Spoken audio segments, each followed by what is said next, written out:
이번 시간은 유통정보 OT를 진행하도록 하겠습니다. 우리가 OT는 무엇인가 배울 것인가를 아는 것이고, 배우는 이유에 대한 이해를 바탕으로 무엇이 출제될 수 있겠는가를 알게 되는 것이죠.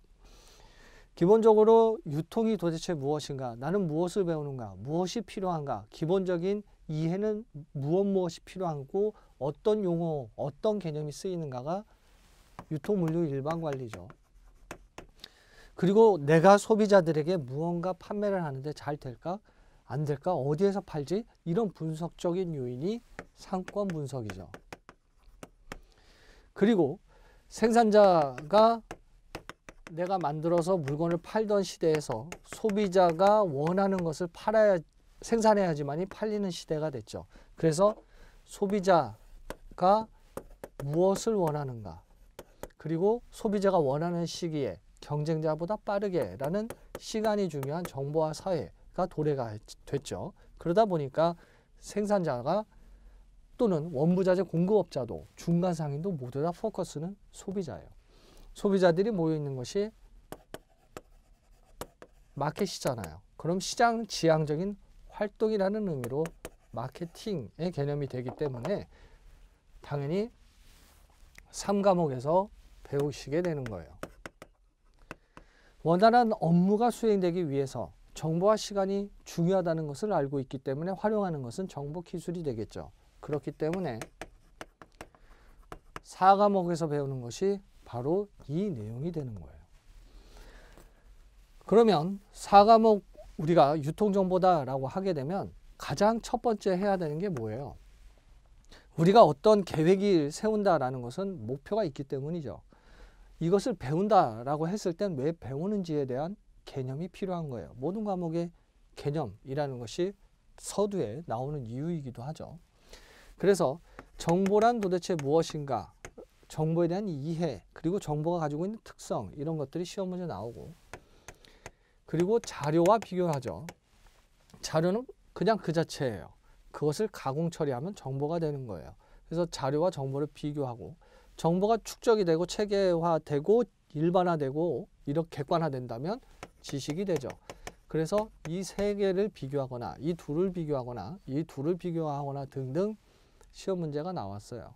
이렇게 정보라는 것이 활용도가 높다면 정보는 의사결정에 도움이 될 수 있는 것, 결과지향적인 것, 그렇다면 어떻게 누가 필요로 하는 정보를 얻을 수 있을까라는 부분들이 조직 체계의 도식으로, 도표로 나타낼 수가 있게 돼요. 많은 직원, 조금 적어지는 관리 직원, 더 적어지는 그 의사결정 계층이 있겠죠. 그래서 운영적인 의사결정에 필요한 정보, 관리적인 의사결정에 필요한 정보, 전략적인 의사결정에 필요한 정보들이 활용이 될 거예요. 그렇게 된다면 정보에 대한 이해가 조금 더 폭넓어지게 되는 것이고, 이 정보라는 것이 유용하기 때문에 전국적으로는 정보가 왜 필요한지에 대한 이유를 알았다면 정보를 활용할 수 있는 조직 내의 계층, 그리고 조직 간의, 기업 간의 계층, 이 각각에 대한 시스템이 구축이 돼야 된다라고 해서 정보 시스템적인 부분들의 내용을 배우시게 되는 거예요. 그러면 챕터 2는 뭐겠어요? 공인은 정보라는 것이 축적돼서 체계화되고 일반화된다면 지식이라고 말씀을 드렸어요. 내가 무언가 의사결정할 때 빨리 가공 처리해서 알아서 그것을 활용하는 것이 정보였다면 알고 있는 것을 활용하는 거예요. 이론 강의 때에서도 예로 대표적인 것이 이제 컨설팅이라는 회사일 텐데, 내가 알고 있는 것, 다른 사람이 알고 있는 것 합치면 더 많은 가치를 띠게 돼요. 지식, 경영이라는 부분들을 가져올 수 있게 된다는 거죠. 내가 알고 있는데 문서화되지 않았어요. 그것을 암묵지라고 표현해요. 그것을 형식을 갖춰서 보여주는 것이 된다면 형식지가 되겠죠. 즉 암묵지가 다른 사람의 암묵지, 그 암묵지를 형식지화, 그리고 그 형식지들을 연결해서 종합화, 그것을 다시 학습해서 다시 내 것으로 내재화시키는 이런 과정들이 순환이 되는 거예요. 따라서 시험 문제는 그 순환 과정을 누가 어떻게 설명했는가, 또 암묵지와 형식지의 각각의 내용은 무엇인가를 알아야 되겠죠. 더 나아가면 이러한 것들을 활용하는 지식 시스템을 구축할 수 있게 되는 거예요. 이것이 챕터 02에 대한 내용이 되겠죠. 그 다음 챕터 03은 유통정보 기술이에요. 우리가 어떤 기술적인 부분들이 있게 되는 건 필요성 때문이고 그 필요성 중에 가장 핵심이 되어지는 부분들이 정보기술에 있어서는 바코드가 돼요. 바코드는 최종 소비자에게 무엇이 팔리는지에 대한 정보가 공유가 된다고 했을 때 생산자에게도 실시간적인 정보가 오는 거예요. 내가 무언가 정보를 원하지 않아도 알아서 분석되어지는 툴까지 있다면 바로바로 의사결정이 이루어지고 주문도 자동으로, 발주도 자동으로 이루어질 수 있게 되는 가장 근본적인 그런 기반이 되어주는 그런 기술이다라고 볼 수 있어요. 그럼 바코드는 도대체 뭐냐? 바코드는 누가 부여할 수 있는가? 등등이 우리가 알아야 되는 것이고 당연히 시험 문제에 한 번쯤은 다 나온 내용들이 돼요. 그리고 이러한 바코드는 우리가 물건을 살 때 단품을 구매하기도 하지만 컨테이너처럼 수송 용기에도 바코드를 붙일 수가 있을 거예요. 그래서 이러한 부분들이 단순히 국내뿐만 아니라 국제적으로 일어나기 때문에 글로벌 트레이드 아이템 넘버 같은 것으로 표현될 수도 있을 거예요. 그래서 우리가 바코드의 개념을 정확히 이해해야 되는구나. 그래야지 시스템을 만들 수 있으니까요. 그럼 시스템을 만들면 어떻게 돼요? 여러분들이 편의점에 가서 이거 하나 주세요 하면 삑 하고 계산이 되어지는 순간 장부 정리, 재고 정리, 그리고 필요한 수량의 이 변동, 그러면서 자동으로 주문, 그 정보가 자동으로 발주까지 이루어지게끔 다 된다는 거예요. 바로 포스 시스템이고 그 창고에 있는 것을 유선으로 일일이 할 수도 없고 수송 용기에 있는 거 유선으로 하기 힘드니까 무선 주파수라는 것이 나오게 되죠. 그래서 바코드가 어떠한 제품들을 의미를 한다면 RFID는 그 하나의 제품이 어디로 가, 이 한 개는 어디로 가, 이런 것까지 다 구분해 줄 수 있는 기술이에요. 그래서 앞에 있는 그런 코드와 상대적으로 EPC 코드라고 불리는 코드를 활용을 하게 돼요. 그래서 태그라는 것을 이용을 하기 때문에 앞에 있는 부분뿐만 아니라 이 부분들에 대한 시험 문제도 당연히 나오게 되겠죠. 그래서 포스 시스템이라는 부분들을 배우시게 되는 거예요. 챕터 04에서는 그럼 뭐겠어요? 이러한 기술들이 연결이 되어지게 되면 활용하면 돼요. 그래서 유통정보에 활용이 되는 거죠. 수많은 데이터들이 있어요. 어디에 저장돼요? 창고에 저장이 되죠. 이것을 데이터베이스라고 불러요. 데이터베이스가 원활하게 외부와 연동이 될 수 있는 서버의 환경을 갖추게 되면 연동이 되겠죠. 그때 의사결정이 이루어질 수 있도록 만들어 놓을 거예요. 의사결정자들에게 우리가 필요한 화면을 웹상에서 이렇게 구현하고 싶다. 그럼 이렇게 구현할 수 있듯이 말이죠. 의사결정을 지원하는 게 데이터 웨어하우스예요. 뭐 예를 들어 이런 거예요. VIP 고객을 한번 보자. 그러면 이제 계산이라는 걸 하겠죠. 우리가 흔히 알고 있는 최근에 리젠시 얼마나 자주 일정한 기간 동안 얼마나 자주 많이 썼는가에 따라서 구분을 할 수도 있을 거예요. 그럼 이제 VIP 고객이 나오면 마케팅 이렇게 하자라는 의사결정을 할 수 있겠죠. 그때 그러한 분석 툴이 데이터 마이닝이잖아요. 가치 있는 것을 찾아내는 기술이에요.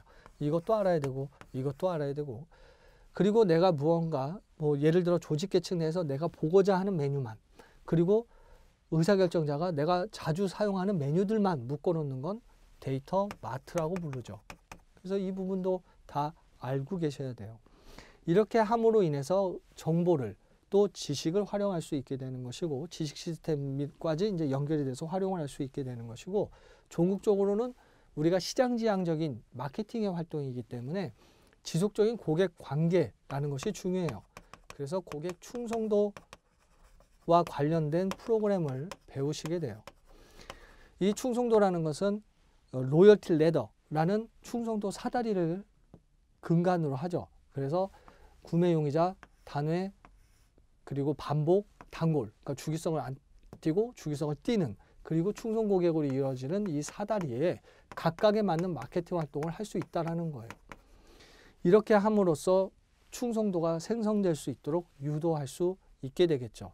그래서 CRM이라는 것은 중요하게 돼요. 이렇게 의사결정이 잘 이루어진다 하더라도 중요한 건 뭐예요? 나만 잘해서는 안 되죠. 그래서 이러한 데이터들이 다 축적이 되어지고 기업의 입장에서는 시간도 중요하고 사람도 중요하고 지식경영이니까요. 지식근로자 중요해요. 그리고 그러한 부분들에 있어서의 정보들 또 자금들 이 모든 것이 무언가를 지향하는 다시 말해 고객을 지향하는 목표를 가져요. 잘 관리해야 되겠죠. 그렇기 때문에 무엇라 생각해요? 전사적으로 리소스, 자원을 관리하자의 개념으로 발전을 하게 되죠.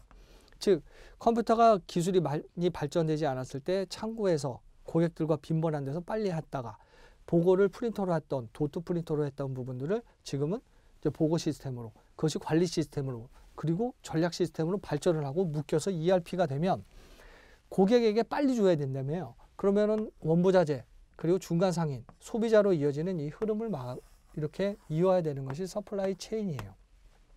이렇게 서플라이 체인을 형성을 하게 되면 고객의 그런 욕구를 충족시켜 줄 수 있게 되죠. 그런데 우리가 하는 건 뭐예요? 정보예요. 정보로 묶여서 신속하게 주지만 이렇게 한번 만들어지고 나면 변동을 주기가 쉽지가 않아요. 정보 공유 기술이 있는 상태 내에서 조금 더 원부자재가 용이한 그런 공급자가 생겼으면 이렇게 묶이고 싶은데 이 시스템으로 다시 바꿔주고 세팅해야 되고 힘들어져요. 흔히 이야기하는 배리어, 장벽이 될 수 있다는 거예요. 그래서 등장한 것이 정보기술의 활용 중 이 마켓플레이스죠. 이 마켓플레이스는 뭐 하는 역할이냐 하면 수많은 원부자재 그리고 수요자들이 있으면 필요에 따라 즉각적으로 연결을 시켜주는 거예요.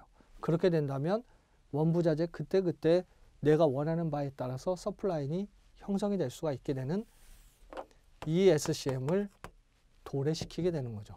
정보기술은 막강해진다는 거예요. 그렇다면 그렇게 하는 이유가 뭐예요? 우리가 거래를 하기 위함이죠. 그래서 전자상거래라는 부분들이 등장하게 되는 거예요. 활용이라는 부분들을 말씀을 드렸고 그 종국적으로 상거래를 하는 것이고 상거래라는 것 자체는 우리가 1과목에서 배우시게 되겠습니다만 상적 거래라는 부분들은 거래죠. 교환 과정이에요. 나의 것에서 너의 것이 되어지는 교환 과정을 통해서 이루어져요. 그렇다는 이야기는 내 것에서 너의 것이기 때문에 소유권의 이전이라는 것이 상유가 되는 거예요. 그리고 그에 따라 물유가 발생이 돼서 어떤 회차의 시험 문제에 파생적인이라는 단어를 쓰게 되는 거예요. 이것 때문에 이게 발생이 되니까요. 이러한 부분들의 근본이 되어지는 상거래가 원활하게 이루어져야 되겠죠. 그래서 전자상거래라는 것을 여러분들이 배우시게 되는 거예요. 그 전자상거래라는 것은 우리가 기본적으로 알고 있는 B2B의 개념뿐만 아니라 B2C의 개념, 이 둘이 뭐 예를 들어 인트라넷과 인트라넷이 확장된 엑스트라넷의 거래를 하던 것을 기업과 고객, 소비자와의 거래가 다 합쳐지는 B2, B2C까지 이루어질 수 있게 될 거예요. 그러면 이러한 다양한 거래들이 발생이 된다고 하더라도 제일 중요한 건 뭐예요? 보안이 되겠죠. 보안이라는 것 자체는 굉장히 중요해요. 우리가 정보라는 것들 지켜야 되지만 그 결제라는 부분들에 있어서도 중요하죠. 그래서 결제할 때의 보안적인 의미와 업무를 처리할 때 프로세스적인 측면 내에서 어떻게 보완을 할 것인가. 또 우리가 흔히 OSI 7계층이라고 그러죠. 응표, 전넷, 데이터, 그리고 물리계층, 네트워크 계층, 전송 계층, 세션 계층, 표현 계층, 응용 계층이 있게 되는데 이 각각에 대해서 어떤 레이어에 어떤 층의 보안 기술을 적용시킬 것인가 이런 부분들이 우리가 배우시게 되는 내용이 되는 거예요. 이에 따라서 여러분들께서 내가 앞으로 무엇을 학습해야 되겠구나 그리고 어떤 부분들이 시험 문제에 나올 수 있겠구나라는 것을 예측하셔서 보다 효율적인 학업을 진행하시는 것이 필요하겠죠. 이렇게 해서 OT를 맞추도록 하겠습니다. 이 점 염두에 두시고 열심히 학습 부탁드리겠습니다. 수고하셨습니다.